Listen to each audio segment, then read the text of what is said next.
Self-managing is great for property owners and investors to start out. You want to start out and you get a 3-unit, a 4-unit, a duplex, whatever it is, and you're going to want to manage it because the margins aren't that high, and you don't have a lot of money on the bone to spend on a manager, and you're trying to save money.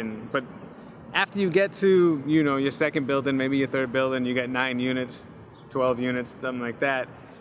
You're probably running up to a wall. I'm assuming you have a full-time job somewhere else, and the time that you're spending is probably not worth it. And if you do self-manage at that point, you're probably gonna cap out your portfolio growth, like really slow it down from growing, because you're gonna have vacancies that are longer than they should be. You're gonna have repair items that you respond to slower, or you have to do budget repairs that become major repairs down the road, stuff like that. And it's just the time that you're spending managing, you have less time looking for the next opportunity.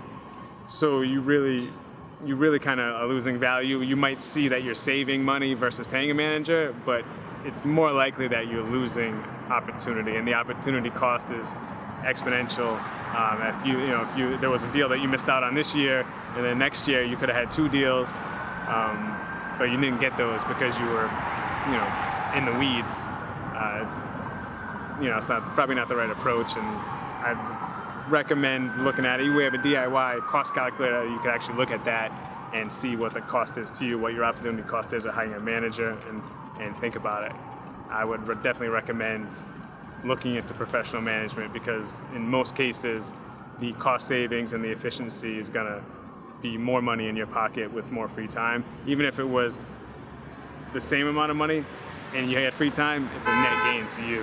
And that's the thing that we try to educate our clients on.